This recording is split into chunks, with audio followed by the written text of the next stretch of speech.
አባታችን ይሄን ነው ነብዩ ዳዊት ምን አለ? ምን ትኑቱ ሰብከ በተስክሮ ታስበው ዘንድ ሰው ምንድነው? ወምን ትኑ ጓለመህያው ከመታውጾ ትጎበኘው ዘንድ የሰው ልጅ ምንድነው? በምስጋና ዘውድ ከለልከው፣ በእጆቹ ስራውን ላይ ሾምከው፣ ሁሉም ከእግሩ በታች አስገዛህለት አላያችሁ። ሁሉም እንዲገዛልን የሆነው መስቀል። ደግማችሁ መስቀል በሉ ልጅ። በጣም ጥሩ። ክርስቶስ መድኃኒዓለም እግሩ ያረፈበትን ቦታ አይታችሁታል? ስዕሉ ላይ በደንብ አይታችሁታል? እግሩ የተቸነከረበትን ቦታ በደንብ ይዩት ክርስቲያኖች። አሁን ቀደም ስንሰማ ነበር ይሄ ዝክረ ቀራንዮ። በጣም ትልቁ ቀራንዮ የምዕመናን ሕሊና ነው። እዚህ ላይ እንዲሰቀል ይፈልጋል ክርስቶስ ሳይወድ። ያቺ እግሩ የተቸነከረችበት ስፍራ ምን ትመስላችኋለች ወዳጆቼ? ቅዱስ ኤፍሬም ሶርያዊ ምን ይላል? መስቀል የምስጢር ደጅ ነው ይላል። እስቲ በሉ መስቀል በሉ። የምስጢር ደጅ ነው። ይሄ እግሩ የተቸነከረበት ስፍራ ምስጢረ ጥምቀት ይባላል። ያው ቤተ ክርስቲያን በ40ና በ80 ቀናችን ስታጠምቀን ወደዚህ ወደ ክርስቶስ እግር ያስጠጋቸው። ልብ በሉ ልብ በሉ። ምንድነው አልኳችሁ? ምስጢሩ የእግሩ ችንካር ምንድነው አልኳችሁ? ምስጢረ ጥምቀት። አንድ ሰው ሲጠመቅ ወደ እግሩ መጥቷል። ጥሩ። የክርስቶስ ደግሞ ጉልበቱ ጥፍ ብላ ያለችበት ቦታ አይታችሁታል? አይታችሁታል አይደል? ያው እዚያ ይታያል እኮ ጉልበቱ ጥፍ ያለችበት ቦታ። ይህቺ ቦታ ደግሞ ምስጢረ ሜሮን ትባላለች። ቤተክርስቲያን ካህናቱ ካጠመቁ በኋላ በሜሮን ብልቶቻችንን ሲያከብሩ ወደ ክርስቶስ ጉልበት ጠጋ እያደረጉ ነው። እያደግን ነው። ከዚያ ለንጊኖስ የወጋው ደረቱ አላያችሁ? ይሄ ደረት ምንድን ነው? ምስጢረ ቁርባን ነው። ሰው ስጋው ደሙ ሲቀበል ወደ ክርስቶስ ደረት ተጠግቷል ማለት ነው። አያችሁ? ይሄን ነው ዋመተና አልኩ እምከመተና አልኩ ምድር ስር ሁሉ አለ ሰው አለ ወደ ላይ። ይሄ ነው ተመልከቱ። ቀኝ እጁ ምንድን ነው? የቀኝ እጁ ችንካር። የቀኝ እጁ ችንካር በሉ። ይሄ ደግሞ ምስጢረ ንስሐ ይባላል። በቀኝ የተሰቀለውን ወደ ሊያስታውሱ ተዘከረኒ እግዚኦ በውስተ መንግሥት ካህኔቱ በመንግስት በመጣ ጊዜ አስበኝ ሲለው ዮም ትሄሉ ምስሌ ውስተ ገነት፣ ዛሬ በገነት ከኔ ጋር ትሆናለህ። በሩ እኔ ነኝ ማለት ይሄ ነው። ኃጢአት እና በደል ከክርስቶስ እቅፍ ያጠፋቸው በካህኑ ፊት ተናዘው የሚገቡት በቀኝ እጁ በኩል ነው። አያችሁ? የመግቢያ በሩን የከፈተልን መድኃኒዓለም ስሙ የተመሰገነ ይሁን። ወደ ደረቱ እንጠጋለን። የግራ እጁ ችንካር አለ። ይሄ ግራ እጁ ችንካር ምስጢረ ቀንዲል ይባላል።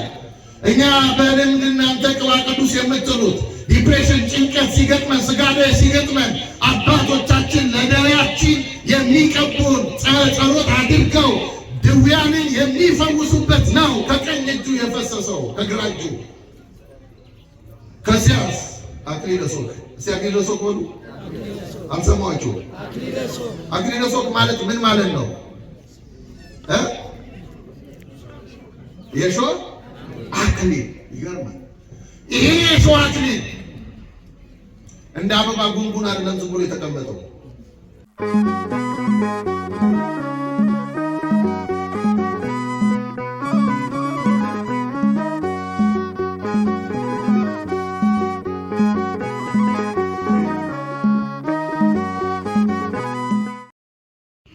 ከተፈጠረባት ዕለትና ጊዜ አንስቶ እስከዚህ ሰዓት ስላደረስከን መግቦትና ፍቅር ክብርና ምስጋና ለስሜ ይሁንልን። እምከመ ተለአልኩ ምድር ስል ኩሎ ኀቤየ።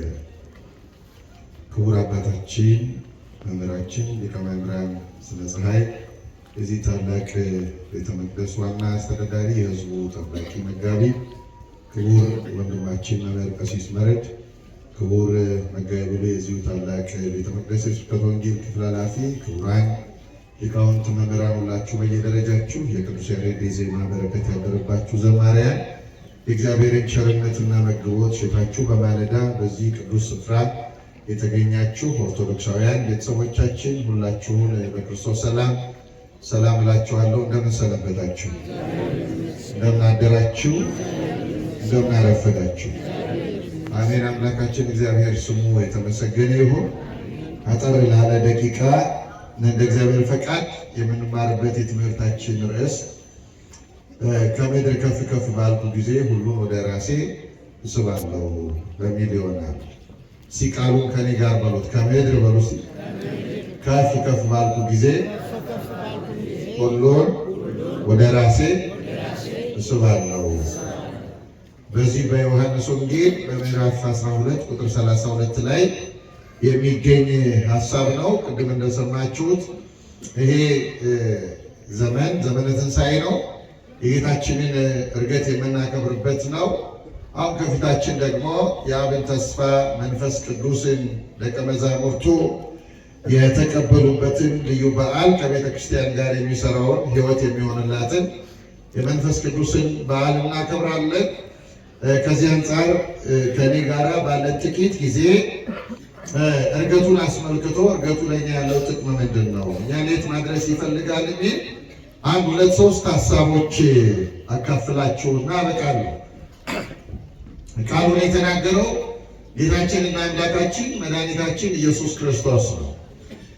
ወንጌሉ እንደሚነግረን ከሆነ ከምድር ከፍ ከፍ ባልኩ ጊዜ ሁሉን ወደ ራሴ እስባለሁ ካለ በኋላ እንዴት ባለ አሟሟት ይሞት ዘንድ እንዳለው እያመለከታቸው ነበር ነው የሚለን እና የክርስቶስ መከራው እንዴት ባለ መንገድ የሚያልፍ እንደሆነ የክርስቶስ ሞት በሞት ላይ ፍርድ ለመስጠት የተከናወነ እንደሆነ የክርስቶስ ሞት የቤተ ክርስቲያን ከፍታ እድገት እንደሆነ የክርስቶስ ሞት ለቤተ ክርስቲያን ትንሣኤና ሕይወት እንደሆነ ለማመልከት የተናገረው ቃል ነው። አምላካችን ሐሳቡ ሁልጊዜ ሰዎችን ወደ ራሱ መሳብ ነው። እርሱ የሕይወት ባለቤት ነው፣ መድኃኒት ነው፣ ብርሃን ነው። እርሱ ዘላለማዊ ነው። ወደዚህ ታላቅ ክብርና ልዕልና የሰው ልጆችን መሳብ ይፈልጋል እግዚአብሔር።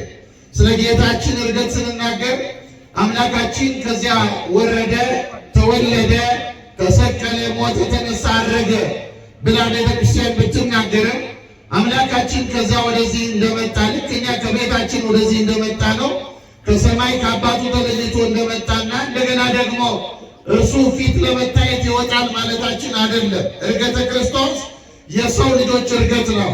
ዕርገተ ክርስቶስ የወደቀው የአዳምና ልጆቹ ተመልሰው ከፍ ወዳለ ልዕልና የወጡበት መንገድ ነው። ለዚህ ነው ለደቀ መዛሙርቱ የታያቸው በስጋው ደመና እየተቀጠቀ ሲወጣ የታያቸው ይሄ ልዕልናና ክብር እንዲገባቸው ነው።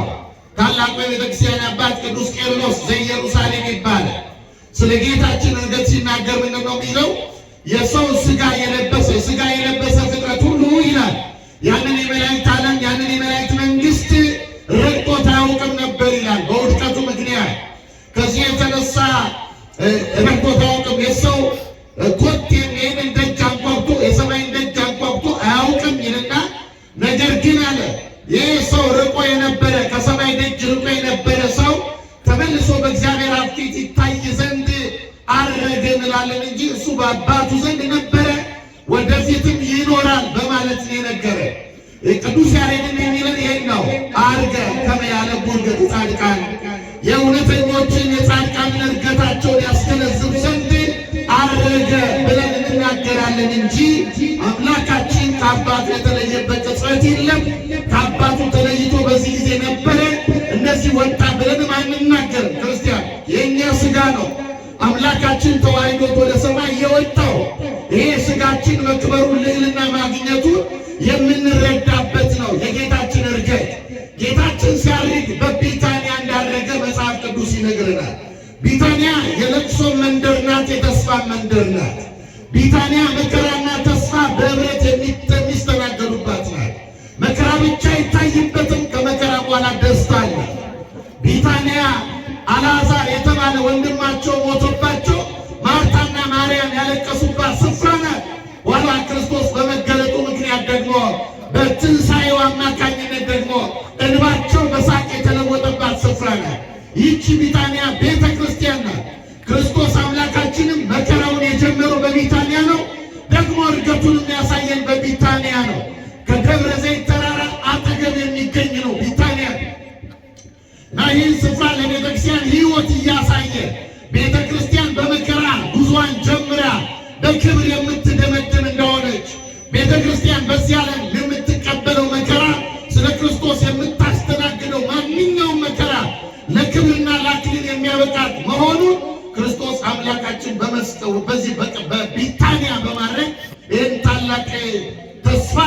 አሳይቶናል። እግዚአብሔር አምላካችን በዚህ ተስፋ እንድንኖር ሁላችንን ይርዳል።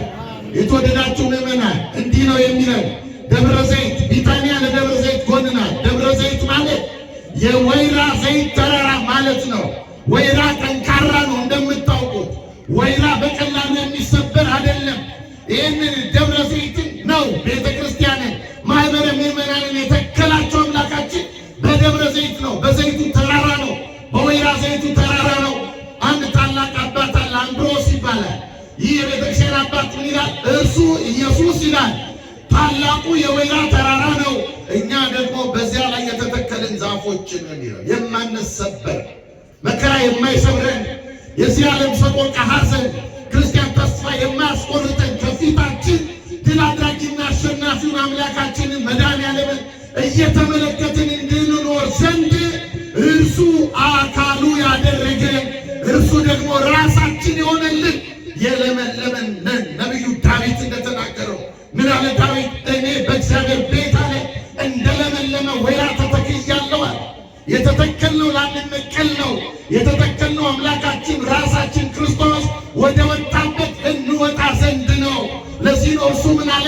እኔ ከምድር ከፍ ከፍ ባልኩ ጊዜ አለ ሁሉን ወደ ራሴ እስባለሁ። እርሱ ፍቅር ነው። ክርስቶስ እኛን የሚስበን ወደ ፍቅር ነው። እርሱ ሕይወት ነው። ክርስቶስ እኛን የሚስበን ወደ ሕይወት ነው። እርሱ ሰላም ነው። ክርስቶስ እኛን የሚስበን ወደ ሰላም ነው። አካሉንን እስቲ አካሉንን በሉ። የማን አካል ነን? የክርስቶስ። ሐዋርያው ቅዱስ ጳውሎስ ምን ይላል? በዚህ በቆላስይስ መልእክቱ ምዕራፍ 1 ቁጥር 18 ላይ እንዲህ አለ፣ እርሱም አለ የአካሉ ማለት የቤተ ክርስቲያን ራስ ነው። ቤተ ክርስቲያን የክርስቶስ አካል ናት። ንጹሕ ናት፣ ንጽሕት ናት ቤተ ክርስቲያን። እኛንን ንጹሐን እንድንሆን ይፈልጋል። የእርሱ አካል ነን። አካሉ መድኃኒት ነው። እርሱ ወደ መድኃኒት ወደ መሆን ለታመመው ዓለም መድኃኒት ወደ መሆን እንድንወጣ ይፈልጋል። እኔ ከምድር ከፍ ከፍ ባልኩ ጊዜ ሁሉን ወደ ራሴ እስባለሁ። ክርስቲያኖች አምላካችን ምን ይፈልጋል ከኛ? ሐዋርያት ደስ ነው የተሰኙት ጌታችን ባረገ ጊዜ ወደ ሰማይ በወጣ ጊዜ መጽሐፍ የሚለው ምንድን ነው? ወተመይጡ በዐቢይ ፍስሐ በታላቅ ደስታ ተመለሱ ነው የሚለው። ሲለያቸው እየተመለከቱ ሲሰናበታቸው እየተመለከቱ በትንሣኤው በተሰቀለ ጊዜ 3 ቀን ቢለያቸው ሐዘናቸው የበረታ ነበረ። አሁን ግን ሲለያቸው ተመልከቱ። አንድ ተስፋ ስለነገራቸው፣ መዳረሻቸውን ስላሳያቸው፣ መውጫቸውን አገራቸውን ስላሳያቸው ይሄ የእነሱ ሥጋ ደመና እየተቀጠቀ በእርሱ ተዋሕዶ አማካኝነት ሲወጣ ተመለከቱት። ስለዚህ ከዚህ በላይ ደስታ ምን አለ ወዳጆቼ? አገርን ከማወቅ በላይ ደስታ ምን አለ? አሁን ይህ ዓለም እኮ መዳረሻውን ዓለሙን ያላወቀ ስለሆነ ነው በሞትና በሕይወት መካከል የሚንገላታው። ሕይወትን መጨበቅ ያልቻለው በሰቆቃ የሚኖረው፣ በግፍ የሚኖረው፣ በደም በመጨማለቅ የሚኖረው ዓለሙን ስላልተረዳ ነው። ክርስቲያኖች ግን ዓለማችንን ተረድተናል። ዓለማችን ክርስቶስ ነው። ስሙ የተመሰገነ ይሁን። የማይጠባ ዓለም ነው። በእርሱ ውስጥ የተሰበሰብን ብልቶች ነን እኛ። በዚህ ውስጥ ክርስቲያኖች፣ በዚህ ውስጥ ወንዝ የለም፣ ጎጥ የለም። በዚህ ውስጥ ጨዋ የለም፣ የተማረ ያልተማረ የለም። በዚህ ውስጥ አይሁዳዊ የለም፣ ግሪካዊ የለም። ሁሉ በጥምቀት ቤተሰብነት ወደ ክርስቶስ አካል የተሰበሰበ ነው።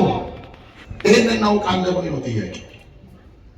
ክርስትናችን በዚህ ልክ ገብቶናል ወይ ነው ጥያቄ። ክርስቲያኖች ገብቶናል። ወደዚህ እንድንመጣ ነው የሚፈልገው። አያችሁ የአዲስ ኪዳኗ ቤተ ክርስቲያን እንደ ኦሪቱ ቤተ መቅደስ ለሆነ አካል ብቻ የተሰራች አይደለችም። የኦሪቱ ቤተ መቅደስ ዘረኛ ነበረ።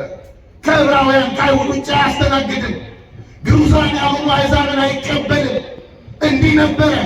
ኢይባ ሞዓባዊ አሞናዊ፣ አሞናውያንና ሞዓባውያን ወደ እግዚአብሔር ጉባኤ አይግቡ ይል ነበር። የአዲስ ኪዳኗስ ቤተ ክርስቲያን በቅዳሴያችን መግቢያ ላይ ኢይበል ፈላሲ ዘገባህ በእግዚአብሔር ወደ እግዚአብሔር የሚገባው እንግዳ አይበለው። በጥምቀት ከተወለደ በኋላ የተለየ ነው። ይህንን ነው የሚለን አምላካችን። እኔ ከምድር ከፍ ከፍ ባልኩ ጊዜ ሁሉም ወደ ራሴ እስባለሁ። ወደዚህ ታላቅ ሕይወት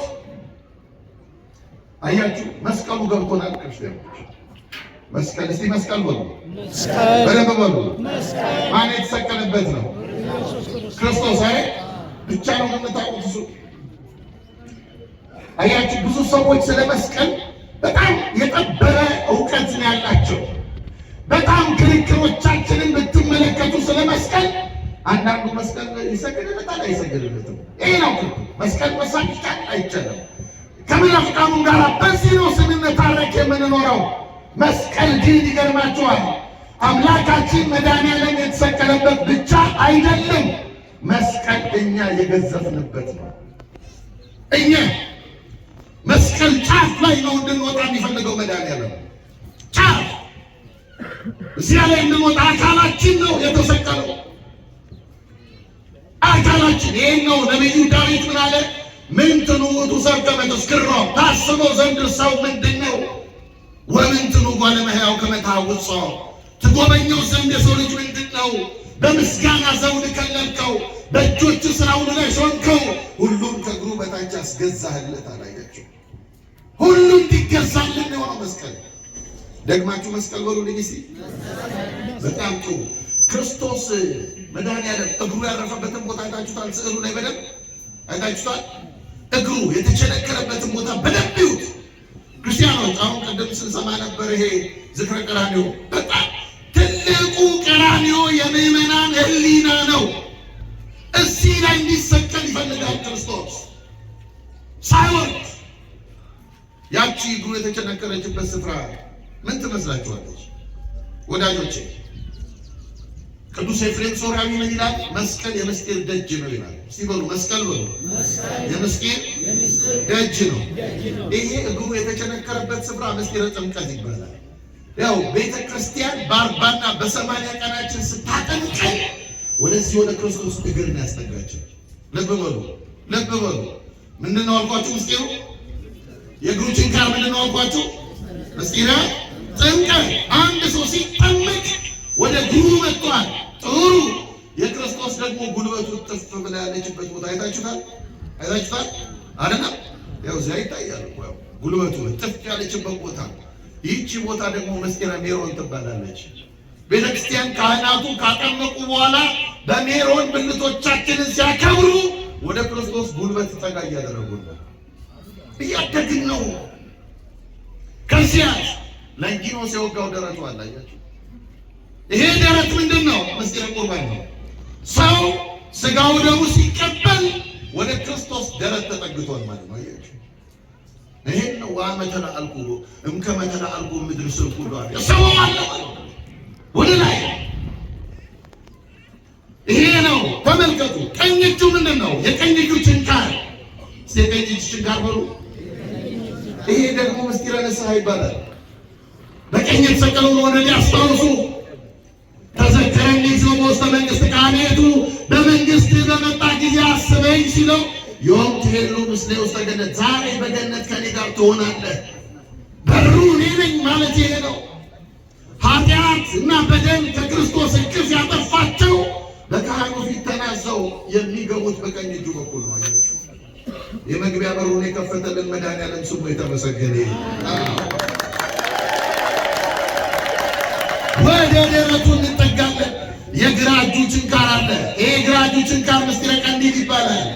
እኛ በልምድ እናንተ ቅባ ቅዱስ የምትሉት ዲፕሬሽን፣ ጭንቀት ሲገጥመን፣ ስጋደ ሲገጥመን አባቶቻችን ለደዌያችን የሚቀቡን ጸሎት አድርገው ድውያንን የሚፈውሱበት ነው። ከቀኝ እጁ የፈሰሰው ከግራ እጁ። ከዚያስ አክሊለ ሦክ። እስቲ አክሊለ ሦክ በሉ። አልሰማችሁም? አክሊለ ሦክ ማለት ምን ማለት ነው? የሾህ አክሊል። ይገርማል። ይሄ የሾህ አክሊል እንደ አበባ ጉንጉን አይደለም ዝም ብሎ የተቀመጠው። እየሰማችሁ ነው አይደለም? እንደ አበባ ጉንጉን አልተቀመጠም። አይሁድ ይሄንን የሾህ አክሊል በመዶሻ እየመቱ ነው ያስቀመጡት። ይሄ አንዱ ሾህ ብቻ በአናቱ በኩል የተመታው ሾህ ደረቱ ጋር ነው የደረሰው። ወዳጆች በውስጥ በኩል ይሄ ፍቅር ታውቁታላችሁ። ወደዚህ ነው ስባችኋለሁ የሚለው አምላካችን። ይሄ ምንድን ነው ታዲያ? ይሄ የሾህ አክሊል የቤተ ክርስቲያን ሕይወት ነው። ትዳርና ምንኩስና ነው። እዚህ ጋር ነው እንድንወጣ የሚፈልገው። ያችሁ መድኃኒዓለም እዚህ ጋር እናንተ ምን መስቀሉማ እንድንቆምበት ነው። እንኳን መስቀሉ ደሙ እንኳን ክርስቶስን እንቆምበት ዘንድ ነው የሰጠን። ስሙ የተመሰገነ ይሁን። ይሄ ነው ተመልከቱ። ባለትዳሮች፣ ኦርቶዶክሳውያን ባለትዳሮች ትዳር ይዛችኋል። እናንተ እዚህ ጋር የደረሳችሁ ናችሁ። ትዳር የእግዚአብሔር መንግስት ነው፣ የማይፈርስ የሚጠበቅ። ለዚህ ነው ቅዱስ ጳውሎስ ክርስቶስ ቤተ ክርስቲያንን እንደወደዳት ባል ደግሞ ሚስቱን እንዲሁ ይውደዳት ነው። ይውደዳት። የሾህ አክሊል ባስተናገደበት ልክ ብዙ ባለትዳሮች ትዳራቸውን መጠበቅ ያልቻሉት ትዳር ምን እንደሆነ ስላልገባቸው እዚህ ጋር መድረስ ነው። ብዙ መነኮሳት ምንኩስናቸውን መጠበቅ የቸገራቸው ወዳጆቼ እዚህ ጋር መድረሳቸው ስላልገባቸው እዚህ ጋር እስባለሁ አለ። ወደ መታመን ወደ አደራ ስባለሁ። ስለዚህ ተመልከቱ ክርስቲያኖ ምን ይፈልጋል ክርስቶስ? ሶስት ነገር ይፈልጋል። ሳላምራራ ልንገራችሁ። ሶስት ስንት አልኳችሁ? እርገቱን የተማሩ ክርስቲያኖች ሶስት ነገር ይፈልጋል ክርስቶስ። አንደኛ በጥበብ ልበ ንጹሐን ወደ መሆን መውጣት። ንጹህ ልብ የሌለውን ሰው እግዚአብሔር ያውቀው። ልባችን ንጹህ አይደለም። የብዙዎቻችን ቤተ ክርስቲያን ሳይቀር ተገለማምጠን ነው የምንወጣው። ምዕመኑ ቄሱን ገለምጦ ነው የሚወጣው። ይህንን አይወድም ክርስቶስ። እርገቱ የሚያሳይን ወደ እርሱ መውጣት ነው። ንጹህ ወደ መሆን መውጣት። ልበ ንጹሐን ናቸው እግዚአብሔርን ያዩታልና እርሱን ማየት ከወደዳችሁ ከወደድን ልበ ንጹሐን ወደ መሆን መውጣት። ሁለተኛው በፍቅር ፍጹማን ወደ መሆን መውጣት። ሲበሉ በፍቅር በሉ እስቲ ፍጹማን ወደ መሆን መውጣት። ፍቅራችንን ፍጹም ማድረግ። ክርስቶስ ሐዋርያትን የተሰናበታቸው በፍቅር ነው። እጆቹን ከፍ አድርጎ ባርኮ መጽሐፍ ለዚህ ነው የወደዳቸው እስከ መጨረሻው ወደዳቸው። እስከ መጨረሻው በፍቅር መኖር፣ በቤተ ክርስቲያን ፍቅር መኖር፣ በማህበረ ምዕመናን በጎረቤት ፍቅር መኖር፣ በትዳር ፍቅር መኖር፣ ከሰው ልጆች ጋር ሁሉ በፍቅር ወደ መኖር መውጣት። ለምን? እኛ የክርስቶስ አካል ነን። አካል ራስ ወዳለበት ነው የሚወጣው። ሌላ መንገድ የለውም። ሶስተኛውና የመጨረሻው በመንፈስ ክቡራን ወደ መሆን መውጣት። ሲበሉ በመንፈስ በሉ ክቡራን ወደ መሆን መውጣት። ብዙ ሰው መክበር የሚፈልገው በመኪና ነው። ብዙ ሰው መክበር የሚፈልገው በልብስ ነው። ብዙ ሰው መክበር የሚፈልገው ጥሩ ሆቴል ገብቶ በመመገብ ነው። ብዙ ሰው መክበር የሚፈልገው ቪአይፒ በመስተናገድ ነው። ወዳጆ ይሄ በእግዚአብሔር ፊት አያከብርም። የእግዚአብሔር ፊት ትልቁ መክበሪያችን በመንፈስ መክበር ነው። አባቶቻችን በሰው ፊት የሚታይ ልብስ አልነበራቸውም። አባቶቻችን በሰው ፊት የሚታይ መልክ አልነበራቸውም። አባቶቻችን በሰው ፊት የሚታይ ሰውነት አልነበራቸውም። የከበሩት በመንፈስ ነው። በመንፈሳችን ወደ መክበር መምጣት። እንዲህ ስንሆን እውነት የክርስቶስ እርገት ተካፋዮች ይሆናል። ከመ ተለአልኩ ምድር ስብ ሁሉ ሀቤ። እኔ ከምድር ከፍ ባልኩ ጊዜ ሁሉ ወደ ራሴ እስባለሁ። ወደ ፍቅሩ፣ ወደ ሕይወቱ፣ ወደ ብርሃኑ፣ ወደ ሰላሙ እንዲስበን በጎና መልካም ፈቃዱ ይሆንልን። የሰማነውን ልባችን አስቀምጥ።